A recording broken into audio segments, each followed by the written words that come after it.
খবর পড়ছি Kolkata news TV YouTube channel থেকে। আমি শাশ্বতী দাস। আজকের বিশেষ খবরগুলি হলো, খুব দরকার ছাড়া নতুন নিয়োগ নয়, লোক কমানোর চেষ্টা করুন। কারো অসুবিধা না করে ধর্মীয় অনুষ্ঠান পালন করুন, হাতে আইন তুলে নেবেন না রাজীব কুমার। শুভেন্দুর অভিযোগ, বাংলায় আইনের শাসন নেই। শ্রাবণের শারদোৎসবের প্রস্তুতি, মঙ্গলে বৈঠক ডাকলেন মমতা। কাশ্মীর সীমান্তে শহীদ বাংলার তরুণকে নিয়ে কি লিখলেন মমতা? এবারে আসছি বিস্তারিত খবরে।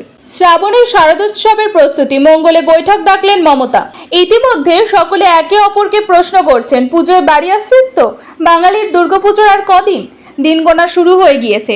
আর এই কাউন্টডাউনের মাঝেই দুর্গাপুজো নিয়ে বৈঠক ডাকলেন রাজ্যের মুখ্যমন্ত্রী মমতা ব্যানার্জি। তৃণমূল সূত্রের খবর তেমনটাই। এবার মহালয়া 2রা অক্টোবর, অর্থাৎ দুর্গোৎসব শুরু হয়ে যাচ্ছে অক্টোবরের শুরুতেই। শহর জুড়ে বিপুল সংখ্যক দুর্গাপুজো হয়। তার জন্য যেমন লম্বা প্রস্তুতি থাকে পুজো কমিটিগুলি, ঠিক তেমনই পরিস্থিতি নিয়ন্ত্রণে প্রস্তুতি নিতে হয় পুলিশ প্রশাসনকেও। সূত্রের খবর, হাতে সময় থাকতেই এবার বৈঠকে বসছেন মুখ্যমন্ত্রী। আর সেই কারণে 23শে জুলাই মঙ্গলবার কলকাতা দুর্গাপুজো কমিটিগুলি এবং পুলিশ প্রশাসনকে বৈঠকে ডেকেছেন তিনি। যদিও বৈঠকটি কোথায় হবে তা স্পষ্ট জানা না গেলেও তৃণমূল সূত্রের খবর, গতবারের মতো এবারও বৈঠক হবে নেতাজি ইন্ডোরে। ফোরাম ফর দুর্গোৎসবের পক্ষ থেকে অভিষেক ভট্টাচার্য জানালেন, মঙ্গলবার বিকেলে বৈঠকে ডাকা হয়েছে তাদের। সূত্রের খবর, বৈঠকে উপস্থিত থাকবেন রাজ্যের মুখ্য সচিব বিপি গোপালী, স্বরাষ্ট্র সচিব নন্দিনী চক্রবর্তী, রাজ্যের পুলিশের ডিজি রাজীব কুমার, একাধিক শীর্ষ পদস্থ আধিকারিক, দমকল, পুরসভা সহ একাধিক সংস্থার আধিকারিকরা। এখন নজর বৈঠকে আলোচনার বিষয়ের দিকে।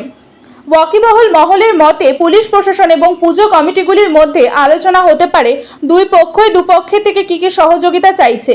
অন্যদিকে নজর থাকবে অনুদান প্রসঙ্গেও। পুজো কমিটিগুলিকে একটি বড় অঙ্ক অনুদান দিয়ে থাকে রাজ্য সরকার। গত বছর পুজো কমিটি পিছু 10,000 টাকা বাড়িয়ে 70,000 টাকা করে অনুদান দেওয়া হয়েছিল রাজ্যের পক্ষ থেকে। চলতি বছরের জন্য সেই অনুদানের অঙ্ক প্রসঙ্গে মঙ্গলবারের বৈঠক থেকে মুখ্যমন্ত্রী কিছু জানান কিনা, নজর সেদিকেই। কারো সুবিধা না করে ধর্মীয় অনুষ্ঠান পালন করুন, হাতে আইন তুলবেন না রাজীব কুমার। রাজ্য জুড়ে উৎসবের আবহ। সোমবার ছিল উল্টো রথ, একদিনের ব্যবধানে বুধবার মহরম। উৎসবের আবহে অন্যের অসুবিধা না করে সবাইকে একসঙ্গে ধর্মীয় অনুষ্ঠান পালন করার বার্তা দিলেন রাজ্য পুলিশের ডিজি রাজীব কুমার। একই সঙ্গে কোনো ধরনের অপ্রীতিকর পরিস্থিতি তৈরি হলে হাতে আইন না তুলে নেওয়ারও পরামর্শ দিয়েছেন রাজ্যের পুলিশের এই শীর্ষকর্তা।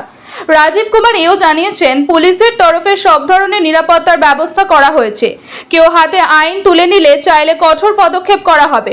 সোমবারই রাজ্য পুলিশের ডিজি পদে ফিরছেন রাজীব কুমার। লোকসভা ভোটের সময় নির্বাচন কমিশনারের নির্দেশে আইপিএস অফিসার রাজীব কুমারকে ডিজি পদ থেকে সরাতে বাধ্য হয় রাজ্য সরকার। তবে লোকসভা ভোট মিটলেও রাজ্যের একাধিক আসনে উপনির্বাচন থাকায় এতদিন ডিজি পদে ফেরানো হয়নি রাজীবকে। ওই দায়িত্ব সামলাচ্ছিলেন senior IPS officer Sanjay Mukhopadhyay. সম্প্রতি রাজ্যে একাধিক গণপিটুনি ঘটনা ঘটেছে। পরিস্থিতির জন্য অনেকে পুলিশ নিষ্ক্রিয়তাকেও দায়ী করেছিলেন। এ ব্যাপারে নবান্নের হুঁশিয়ারির পরও কলকাতা সহ জেলায় একাধিক গণপিটুনির ঘটনা সামনে এসেছিল। এদিন পরোক্ষে সেই প্রসঙ্গ টেনে এনেছেন রাজীব। ডিজি বলেন, কোথাও কোনো সমস্যা হলে পুলিশকে জানান, হাতে আইন তুলে নেবেন না। খুব দরকার ছাড়া নতুন নিয়োগ নয়, লোক কমানোর চেষ্টা করুন। পুলিশ তথা স্বরাষ্ট্র দপ্তরের প্রস্তাব ছিল, শিলিগুড়ি কমিশনারেটের 8টি থানা ও ট্রাফিক গার্ডের জন্য 436 জন সিভিক ভলেন্টিয়ার নিতে হবে। এজন্য বছরে খরচ হবে 5.02 কোটি টাকা। স্কুল শিক্ষা দপ্তরের প্রস্তাব ছিল 190টি শূন্যপদ পূরণ করতে হবে। বছরে 11.60 কোটি টাকা দরকার এজন্য। খাদ্য প্রক্রিয়াকরণ দপ্তর আবার 28 জন নিরাপত্তা রক্ষী ও 142 জন উদ্যান পালন প্রযুক্তি সহায়ক নিয়োগ করতে চাইছে। তাদের লাগবে বছরে 5.74 কোটি টাকা। এরই সঙ্গে পূর্ত, শ্রম, স্বাস্থ্য, কৃষি দপ্তর নিয়োগের ব্যাপারে নিজের তালিকা পেশ করেছিল। কিন্তু মুখ্য সচিব এবং অর্থ সচিব স্পষ্টাস্পষ্টি জানিয়ে দিলেন, অত লোক নেওয়া যাবে না। খুব যদি দরকার মনে হয় তাহলে অনুমোদিত শূন্যপদের বড়জোর 50% নিতে পারেন, যার অর্থ পরিষ্কার। এমন নয় যে বর্তমান কর্মীদের ছাঁটাই করার কথা বলা হচ্ছে, কিন্তু রাজ্য সরকারি দপ্তরে যেসব শূন্যপদ তৈরি হচ্ছে তা ভরাট করার প্রস্তাব সোমবার বড় ধাক্কা খেল এবং পরিষ্কার হয়ে গেলে নবান্ন এবার সরকারি কর্মচারীদের বহার কমচ্ছে। প্রয়োজনের অতিরিক্ত যে পদ তৈরি হয়ে রয়েছে তার কাটছাঁটে হাত দিয়েছেন মুখ্যমন্ত্রী মমতা বন্দ্যোপাধ্যায়। এর কারণ একটাই, তা হলো রাজ্যের তীব্র অর্থ সংকট। শুভেন্দুর অভিযোগ, বাংলার আইনের শাসন নেই। বাংলাদেশে রাজাকার কারা, যাদের নামে জয়ধ্বনি দিচ্ছে কোটা বিরোধীরা? ভারতের সঙ্গে যোগ কোথায়? ঢোলাহাটে পুলিশ লক আপে মারধরে যুবকের মৃত্যুর অভিযোগ। এবার তদন্তভার নিল সিআইডি। 4,000 ফ্রিজ বানালেন নদিয়ার 2 যুবক। স্কুলের পাঠ্য বইয়ে লিপিবদ্ধ কলকাতা ফুটবলের 3 প্রধানের ইতিহাস। ঐতিহাসিক পদক্ষেপ, পাথর দিয়ে ফুটবল খেলা শুরু। 16 বছরে 34 ট্রফি, বাবাকে নিয়ে গর্বের শেষ নেই ডি মারিয়ার। মেয়ের লক্ষ্মী ভাণ্ডারের ধাক্কায় কি বিজেপি কাত? কি বললেন সুকান্তের হাতের ময়নাতদন্তের আগে নিজেই সই করলেন দুর্ঘটনায় হাত খোয়ানো তপন কোপা। টি-20 বিশ্বকাপ আয়োজন করতে গিয়েই ল্যাজে গোপরে অবস্থা। বিশ্বকাপে কি করবে আমেরিকা? বাঙালির কি হবে? কর্ণাটকে বেসরকারি চাকরিতে কর্ণ সংরক্ষণ নিয়ে তোলপাড় তথ্য প্রযুক্তি মহল। মদ্যপ অবস্থা, রাস্তায় গড়াগড়ি বিজেপির যুব মোর্চা সভাপতির। কুণালের পোস্ট ঘিরে শোরগোল। প্রথম পাতা পশ্চিমবঙ্গ ল অ্যান্ড অর্ডার। ট্রাম্পের উদাহরণ নিয়ে শুভেন্দুর অভিযোগ ওড়ালেন রাজীব কুমার। কি বললেন ডিজে শুভেন্দুর অভিযোগ?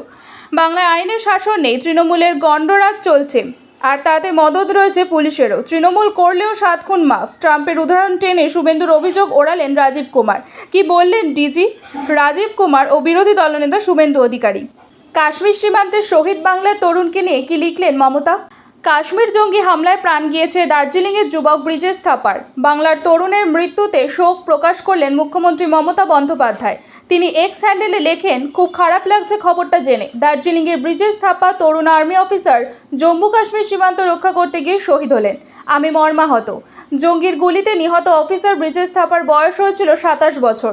সোমবার কাশ্মীরের ডোডায় জঙ্গি হামলায় ব্রিজেশ সহ 4 সেনা জওয়ানের মৃত্যু হয়। ক্যাপ্টেন ব্রিজেশ ছিলেন দার্জিলিংয়ের লেবংয়ের বাসিন্দা। 145 আর্মি অফিসার ডিফেন্সে কর্মরত ছিলেন তিনি। আগামীকাল তার কফিনবন্দি দেহ ফিরবে বাগডোগরায়। তারপর লেবংয়ের বাড়ি রওনা হবে তার মরদেহ। জওয়ানের মৃত্যুতে শোকতপ্ত পাহাড়। শোক প্রকাশ করছেন জিটিএর চিফ এক্সিকিউটিভ অনিত থাপ্পাও। প্রাথমিকভাবে জানা গিয়েছে, ডোডা টাইন থেকে 55 কিলোমিটার দূরে জঙ্গল অধ্যুষিত এলাকায় জঙ্গিদের লুকিয়ে থাকার খবর পেয়ে সোমবার সন্ধ্যায় গোটা এলাকা ঘিরে ফেলে তল্লাশি অভিযান শুরু করেছিল সেনা ও পুলিশের যৌথ বাহিনী। পিছু হটবার পথ না পেয়ে নিরাপত্তা বাহিনীকে লক্ষ্য করে গুলি চালাতে শুরু করে জঙ্গিরা। পাল্টা আক্রমণ চালায় সেনাবাহিনী। দীর্ঘক্ষণ ধরে দুপক্ষের গুলির চলার পর এলাকা ছেড়ে পালাতে শুরু করে জঙ্গিরা। ফের জঙ্গলের মধ্যে শুরু হয় এলোপাথারি গুলির লড়াই। তাতেই আহত হলো এক সেনা অফিসার সহ 5 জওয়ান। দ্রুত তাদের উদ্ধার করে হাসপাতালে নিয়ে যাওয়া হলো, সেখানে 4 জনের মৃত্যু হয়। গুরুতর আহত অবস্থায় চিকিৎসাধীন আরও একজন।